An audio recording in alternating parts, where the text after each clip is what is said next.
Hey Downtimers, today we're going to look at cold attack markers, and we're going to make two of these out of a Simply Orange juice container. Now you can see Trash to Treasure videos 4 and 5 to see a couple other things we can do with this container and the lid. Of course, you could do a lot more with this than what I've shown you, what I'm going to show you today, but here are a couple more things we can do with this. You notice I'm cutting out one of the corners. This has a nice like spray effect to it. Looks kind of like a fan, right? And we have 4 of these on this one container. So big bang for your buck there with this particular marker. And of course you can put as many of these as you like together. You'll see just one of these, as I showed just a moment ago, at the widest point is about 1.5 inches. And that works out pretty well for the measurement system I have in my game. You know, we play a custom game. My sons and I have created a custom game over the years, and one of the things I like about this particular marker is it being 1.5 inches wide at the widest point, because a lot of the PC bases we use are anywhere from 1.25 inches to almost 1.5 inches, so it works out pretty well for covering the PCs. So you'll notice I got 3 of these. And of course you can put as many as you like together. And one thing you want to do if you have jagged edges or anything is use a little bit of fine sandpaper to just kind of get any burrs or any sharp points off of the plastic. And of course I'm going to use the hot glue gun to make a kind of an icy cold effect on the plastic. And of course anytime you use hot glue on plastic, you want to be careful. Typically you want the temperature setting on low on your hot glue gun, but with this plastic it's a little bit thicker, so you can move it between low and high as you need to, but you're going to tend to want to go mostly with the low setting. And I used Folk Arts metallic ice blue acrylic paint. Did a real thin wash with that. Just did that right over the hot glue, of course, after it dried. I want to keep it real thin. I really like keeping it thin because you want this to be translucent. You want to be able to see through it and see the figures under it. You really don't want to put too much paint or anything on it to make it solid looking. And of course, here's the iridescent glitter we used in the last video. I decided to use a little bit of this on the ice fan here. It makes a nice little icy effect. It gets a little bit lost in some of the hot glue and in some of the cracks and the indentions, but it still has a nice look to it. And of course, I needed to use my drill to put a hole through all 3 of these, and then I just used a white bread tie to put these 3 together, and then of course it makes a nice ice fan. And what makes this really nice is, you know, you might have a creature that doesn't have really much of a cold breath attack, and it might just be 1.5 inches wide at its furthest point. And of course you could have a higher level winter wolf or whatever that could do 4.5 inches wide with their breath attack. So I like the versatility in this fan. It's pretty nice to be able to go from 1.5 inches to whatever. And for the next one that I like to call the Kona Cold, we're going to use a plastic tennis ball container. You guys know we play a lot of tennis, so I have a ton of these, and so I'm really used to cutting these. But you want to be careful that the plastic is a little bit flimsy, so when you cut it like this, you notice I'm using my right index finger to hold the metal lid, and you just, you know, want to be careful because it's real easy to slip. And always make sure your utility knife is the blade is sharp, and that'll definitely make it easier to cut. And of course use sandpaper if you get any sharp points or anything like that. You want to take the plastic wrapper off of it, and of course you'll have to cut off the bottom as well.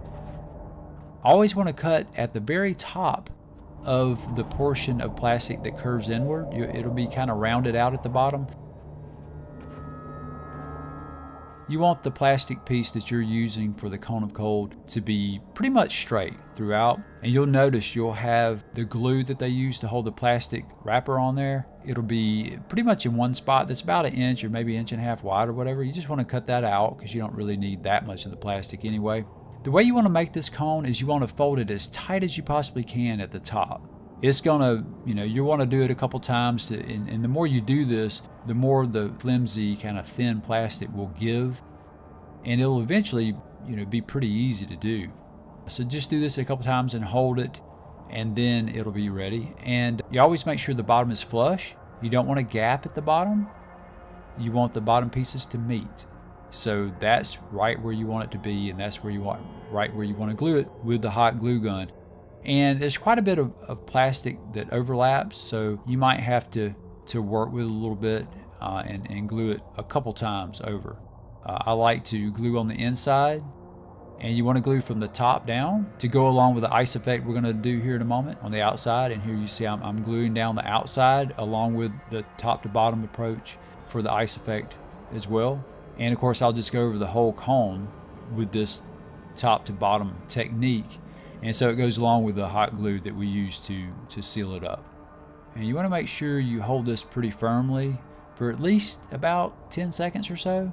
It's kind of a tight hold. It's according really to how tight you want it to be. And if you get the same kind of flimsy, thin plastic that might be a little bit wider, it probably would be a lot easier to do than this. And of course you can make it various widths and so forth, but I like it really tight at the top. And you'll want to use your scissors and trim the bottom so that it sits flat on the table. And so here it is, all set. I decided not to put any paint on this or any glitter. I think it looks fine just the way it is. And of course I made a smaller one too. And one thing I really like about these is they're stackable, so it makes it great. So you could have, various distances, right? Various lengths and various widths for the Kona Cold. And of course it's easy on storage since they're stackable. And now here I've used the corners of the Simply Orange container to grab one of the fans, and I simply cut those down into kind of like ice shards. And of course I'm going to use my fine sanding block to sand down these ice shards a little bit better so that it just holds the permanent marker a little bit better. I'm going to use permanent marker and hot glue on this. And it's always a good idea to rough these up a little bit so that the marker or whatever it is you're going to put on it has something to bond to. And then I'm going to glue this on the bottom of one of the markers we made in one of the previous Trash to Treasure videos, and I'll put links in the description for these. And of course I'm going to just hot glue those in. And what's pretty neat about this is you can mark on the ice shards with the, as you notice, the disc is done with permanent marker. I use Sharpies for this. And so you can use the same colors that you use on the disc to put marks on the ice shards. So the radius of the disc is about 2 inches, and then one out from there is 3, and of course 4 or 5. So, and you want to just use the same color, or I like to use the same colors, and it looks kind of like an electrical, or could even be cold attack, right? So I like being able to use this particular marker for both electrical and cold attacks. It's pretty handy for both, I believe, with this particular artistic design on it. Of course, once I do these up, then it'll be ready to go. And you can see I didn't put a lot of paint or anything on this. There is some, marker obviously, but I left a lot of it clear. So it's really easy to see the characters or the PCs under it.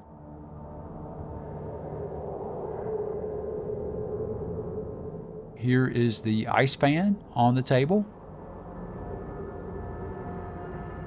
And I think it has a pretty nice look to it. It looks good. I like being able to, I like the versatility in the ice fan. It's really nice being able to spread it out 4.5 inches or keeping it at 1.5. And here's the Kona Cold. I like the look of it.